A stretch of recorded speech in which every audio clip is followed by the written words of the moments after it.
I get asked the same questions every single week about cruising, about my family, and about how I make all of this work. And since those questions keep coming, I figured it was time to sit down and answer them all in one place.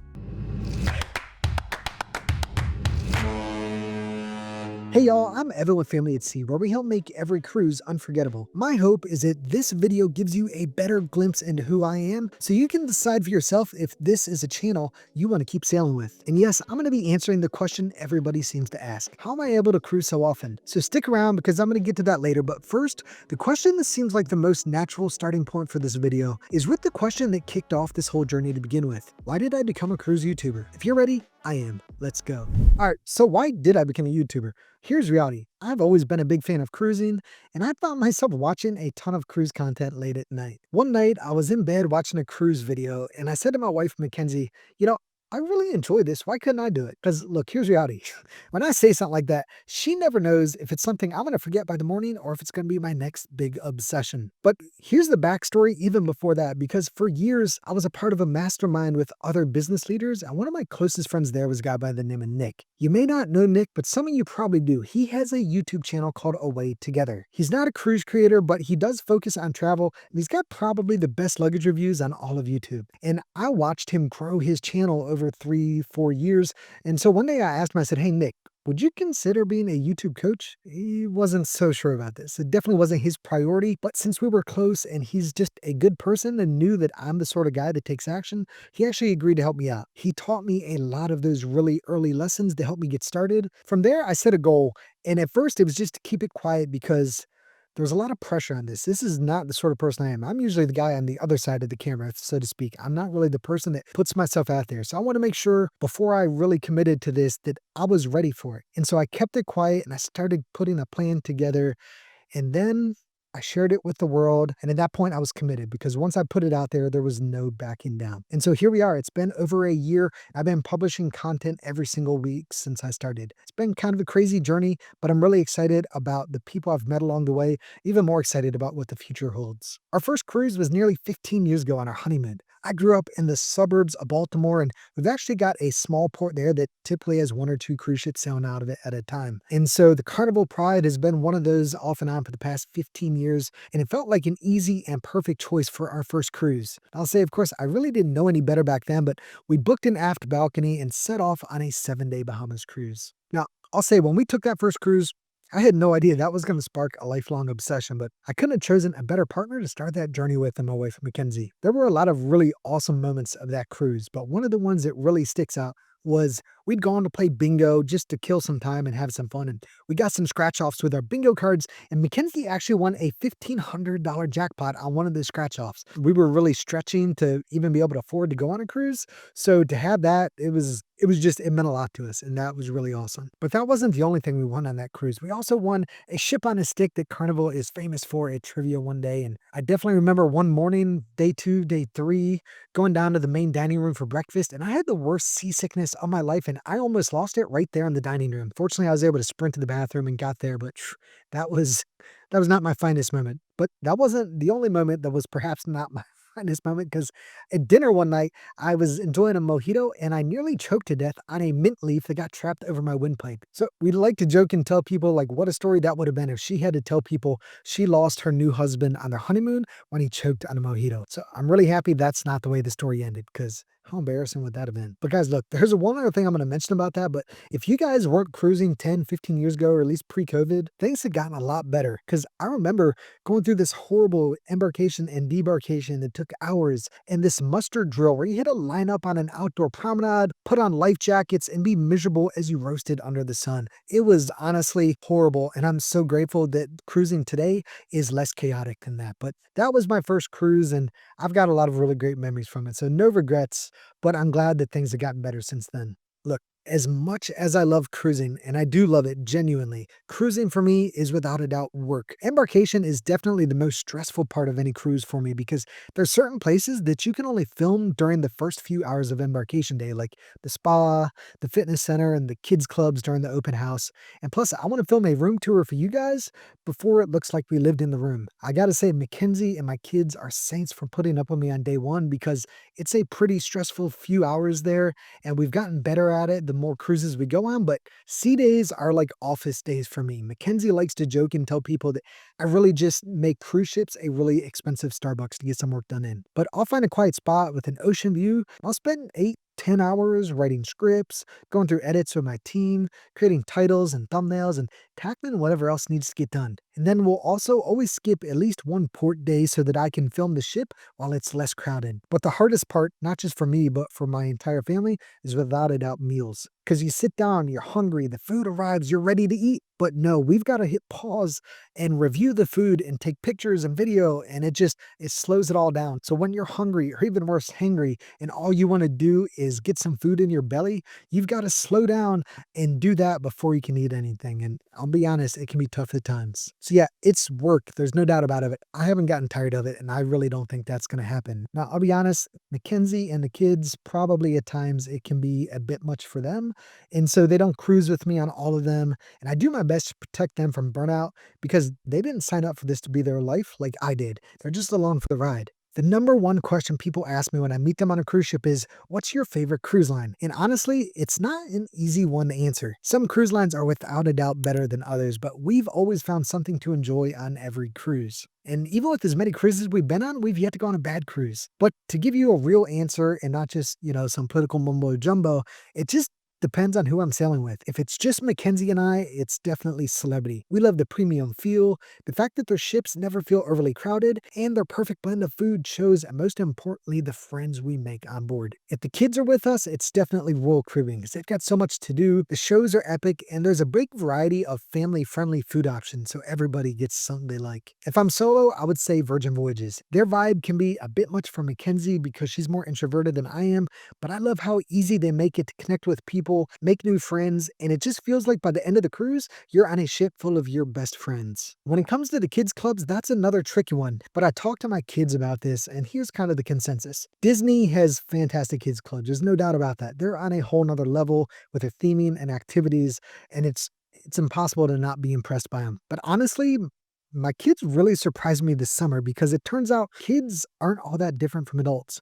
We were on the Holland America Conics Dam in Alaska, which is like the least family-friendly cruise line in the world, or so you would think. But the upside was, instead of there being like 2,000 kids on board, there was only 200. Most of the time when they went to the kids clubs, there was only maybe 15 or 20 other kids. And they really enjoyed that. They appreciated that they could just go and kind of relax. It was easier for them to make friends without feeling overwhelmed. And they really enjoyed that the same way I enjoyed being on a less crowded cruise ship. So that surprised me, but it kind of makes sense, right? So are your kids going to love Holland America? I would say probably not. Disney's definitely a safer bet, especially for younger kids, but they're definitely an option if your kids are more introverted or they just don't want to be overwhelmed. I'll say there as well. Royal Caribbean and MSC also have great kids clubs. They are more crowded than what you're going to find on Celebrity or Holland America, something like that, but they are full of activities and tons of things to do. So when it comes to the food, we've had good food on every single cruise ship we've ever been on, but a few of them stand out. I really like that Virgin Voyages has 6 included specialty restaurants, so you've got a ton of variety without having to pay extra. I really like how Disney Cruise Line makes dinner an experience with their rotational dining that turns meals into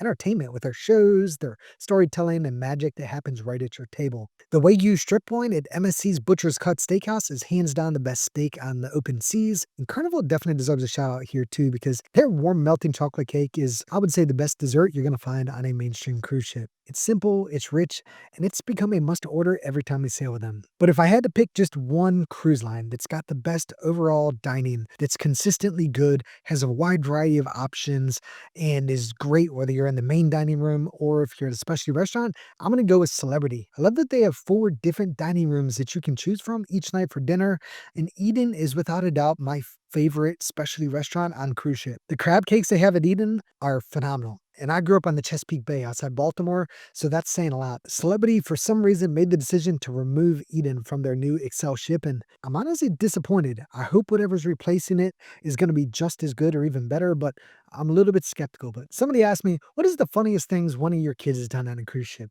And this is actually one of the easier questions to think about because we were on the Icon of the Seas last December right before Christmas, and we pull into port one day. We've got this room that's at the forward of the ship under the glass that is kind of iconic about that ship. And my son's looking out our window because we don't have a balcony. And turns to me and he says, "Dad, that ship must cost a lot of money." And I said, "Why, son?" And he just points at the ship. And so I look at the ship and he didn't have to say another word. Costa Fortuna cost a fortune. He was only 8 years old at the time, but with material like that, it's clear he's already practicing for a future full of dad jokes. And I'll be honest, guys, I could be prouder. As for my family being on camera, they're pretty reserved people. They don't really like being under the spotlight. But my wife and I look at this as a chance to help them get comfortable speaking on camera or in public from a young age, because that's a big fear for a lot of people. And I'll be honest, guys, we've already seen a ton of growth there. And I think that confidence is going to serve them really well later in life. Look, we also see this as a way to capture our family's story while the kids are still young. Most families have photo albums and social media where you capture the pictures, but we're going to have a full-on library of videos that lets us relive the moments, their voices, and the little quirks that you forget about over time. And I think about this a lot because I was only 20 when my dad passed, and what I would give to have memories like this to look back on. Even if I fail spectacularly here on YouTube, I will never regret having this archive. These are our memories, and years from now, that's going to mean so much more than the views. All right, so a lot of people ask if our kids are homeschooled, but the reality is they're not. Most of the cruises we go on with the family are either during school breaks like Thanksgiving, Christmas, spring break, and a bunch over the summer. But there's a couple times a year where we do pull them out of school when they're already out for a day or two for smaller holidays. But Mackenzie's a teacher. We're fortunate that our school system understands the value of travel. We bring their schoolwork on board and they get it done. And so far, they're mostly straight A students. But, if we start to see their grades dip, then we'll have to reevaluate things. But at this point, we haven't seen any signs of that. And I'm going to be honest, when we're home, our lives revolve around sports. Kate is super passionate about horseback riding, which keeps her busy year round, but she also plays soccer in the spring. And Jackson is a sports junkie. We're currently in the midst of football season, which I help coach, and also coach his basketball team in the winter. I coach Kate's soccer team in the spring while he plays baseball. And our lives are just full and rarely quiet. But these trips kind of give us an opportunity to get away from the hectic pace at home and give us time together that we wouldn't trade for the world. All right, let's switch it up and talk about ships that surprised me. The biggest surprise here was Virgin Voyages. Honestly, I boarded expecting it to feel like a nonstop frat party, which would not be my scene at all. But instead, it was really a fun and inviting energy that made it easy to connect with people. By the end of the cruise, it genuinely felt like I was sailing with a ship full of friends. It was definitely not what I expected, but in the best possible way. Now, on the flip side of that, the ship that surprised me in a bad way was the Sun Princess. This was Princess's brand new class of ships that's supposed to be amazing and compete with celebrity and just do all these incredible things. But the reality was there was 1,000 kids on board. There was lines everywhere you went. The entire atrium smelled like smoke from the casino. The whole thing was just chaos. Now, I'll say we still enjoyed it. It was still better than sitting at home. But without a doubt, that is the worst cruise we've ever been on. And I hope it's the worst cruise we ever go on, because if there's ones that are worse than that, I really don't want to experience them. Now look, here's the reality. I'm not really a big drinker, but have still found that each cruise line has a drink or two that I really like. On Carnival, it's the Cucumber Sunrise at Alchemy Bar. It's just refreshing and not too sweet and has just the right hit of watermelon. On Norwegian, I love the Smoky Dragon. Unfortunately, you can only get it in the Haven, but it's this mix of tequila and mezcal, watermelon, and a touch of smoke, and just enough carbonation to make it crisp. Royal Caribbean has their watermelon lemonade that's actually a mocktail, but you can add like Grey Goose vodka to it, and it's just a really refreshing drink. On MSC, I always go for the salted caramel espresso martini. I've actually tried this drink on every single cruise line, but MSC is the only one that has an actual espresso machine at every single bar, so they're not as overly sweet as what you find on other cruise lines. On Celebrity's older ships, they have a drink called the Azteco at the World Class Bar that's a must try. It's a mix of tequila, agave, and jalapeno that gives it this spicy kick. And if the bar isn't sand, you can even get it smoked, which takes it to another level. And on Margaritaville at Sea, they've got a drink called the Caribbean Mule up at the 12-volt bar it's like a tropical twist on a Moscow Mule with ginger beer that, I don't know, I just love it. It's a really good drink. But if all else fails, my reliable go-to that I can find on pretty much any cruise ship is just a watermelon margarita with sugar on the rim. You can't go wrong with that one. We're still less than a year and a half into this YouTube journey, so most of our vacations right now have been cruises. Sometimes we'll add a few days on the front or back end of a cruise out of Florida to go to Disney or Universal. And if we're sailing from a port that we haven't been to before, we'll usually tack on a couple days on the front end to explore that city. Next year, we're actually doing a land and sea trip in Alaska aboard the Elevation of the Seas that we're really looking forward to. And a couple summers ago, right before we got started on this journey, we went and saw Mackenzie's brother in Prague, and it turned into this epic land trip through the Czech Republic, Austria, Germany, Italy, and even Slovenia that was absolutely incredible. I've got no doubt that as things continue to grow, there's going to come a day where we will start to branch out more. But for now, there's just so much more of the world that we can see by cruise, so that's really our focus. People always ask if I prefer sea days or port days, and honestly, the answer is both. I love visiting new ports of call and experiencing new cultures, but here on YouTube, a lot of what you guys want to see are the latest and greatest ships, and the reality is, most of those sail to the same handful of Caribbean ports that we've already been to a dozen times. So on those trips, we'll typically stay on the ship at least 1 or 2 port days during the cruise,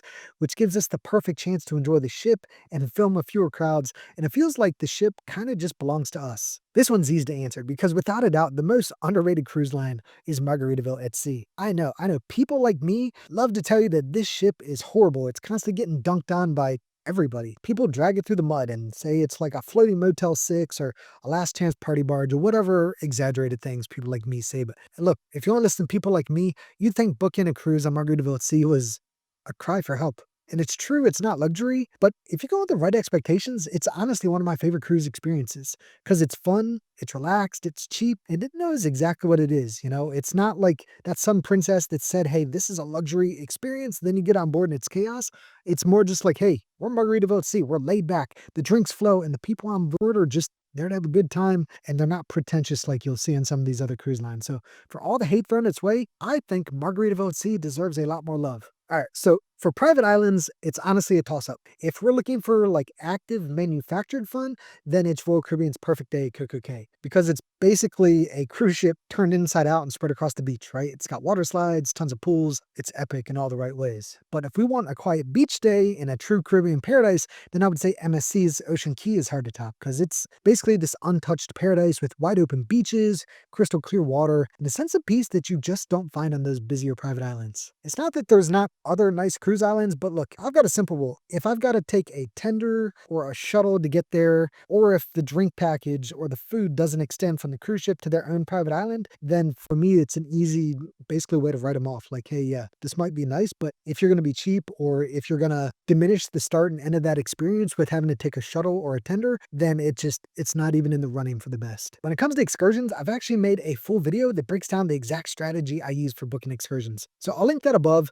but the short version is this. We almost always book third-party or private tours. Now, sure, they save money, but that's not the real reason. The reason that we love them is that the quality is just better. You've got smaller groups that move quicker, you beat the crowds, and they take you to places that the cruise line excursions can't. So when we book private tours, I'll typically email the operator through the website and I'll say, hey, I'm looking for off the beaten path stuff, whether it's cultural, adrenaline packed, or deep in nature, and ask them to craft a custom itinerary just for us. And we've done some truly epic excursions doing that. Look, the cruise lines love to scare you away from third-party excursions and private tours, but you gotta remember why. They want your dollars, right? Like, we've done nearly 100 independent tours and third-party excursions, and we've never even come close to missing the ship. These local operators know that their entire livelihood depends on getting you back on time, and so they're very, very good about making sure they do.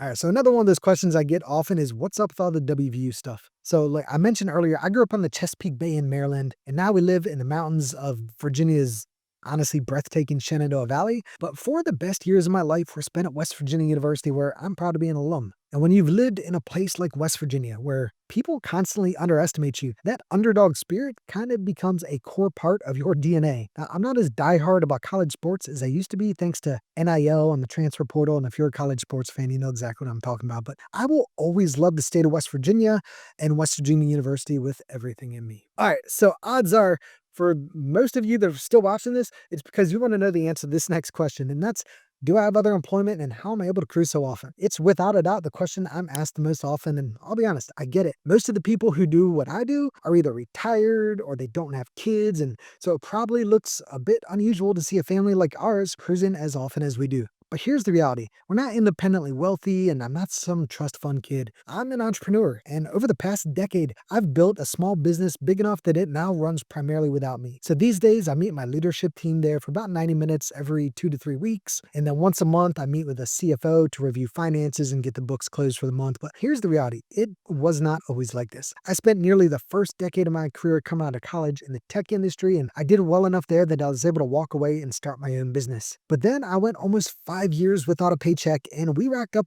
insane amounts of debt, like insane. And I'll never forget the day that I came home from the office one day and I told Mackenzie, I said, hey, look, we've got $400 left on this card. Go buy as many groceries as you can because I don't know when we're going to have money again. That was rock bottom for me, right? I'm a provider, right? Like that is core to who I am, is that I am a provider. And so to have to tell my wife, hey, I don't know when I'm going to have money again, that was one of the hardest moments of my life. But with a little bit of money we still had left in the business, I made the decision to do 3 things. 1, we expanded into a bigger market because we're in a rural area. 2, I hired a business coach to help me figure out some critical things that were keeping me from seeing profit. And 3, for the first time in 5 years, I finally started paying myself. And so we knew in 3 to 6 months, it was either going to be the end and we'd have to claim bankruptcy and start over again, or it was going to be a turning point in our business and in our lives. And thankfully, it was the turning point. So it didn't come easy. And even now, I'll never forget what that breaking point felt like. It's not lost on me how incredibly blessed we are. And I talk to my kids about that often so they know how fortunate we are, because I want them to grow up to be humble and hardworking and rooted people that treat others with kindness. I also don't want them to be afraid to take risks in life, because I talk to them about, look, you've got to work hard in life, but you also need to be willing to take risks. Like I said earlier, even if YouTube crashes and burns, or even if my main business crashes and burns, I hope that they see that by putting ourselves out there and being willing to take risks, that is just a piece of who we are, and that they're going to be willing to take those risks as well. And look, another quick note there, I don't really think anybody from that company watches my YouTube channel. I think it's kind of 2 separate worlds. But if one of you does happen to be watching this, please just know I am truly grateful for you guys for everything. Look, I took some risks. I try to treat you guys well, pay you well, all those sort of things. But I know that what I'm doing now wouldn't be possible without you guys. And just know that I'm truly grateful for you and I appreciate you. So there's the big question answered, but we're not done quite yet. I'm going to be honest. I'm going to be curious to see, when I look at the analytics for this video, how many of you stopped watching after I answered that previous question, because I'm guessing I'm going to see a big dip, which is normal, right? I think that's the question that everybody wants to know the answer to. But whether you keep watching or not, I just want to say that I appreciate you taking the time to watch any of this at all. What you see here on YouTube is the fun stuff. It's cleanly edited, polished videos of the amazing things we get to see and do as we cruise the world, but that is not the whole picture. In fact, it's really a small microcosm of it. Because look, behind every polished upload are long nights writing scripts, countless hours editing, dozens of titles and thumbnails that never even get used, and even then, there's no guarantee that people will actually watch. In fact, a lot of the videos we pour our hearts into end up completely flopping and barely any people see them at all. Now you add in these new AI channels, they're ripping off our content and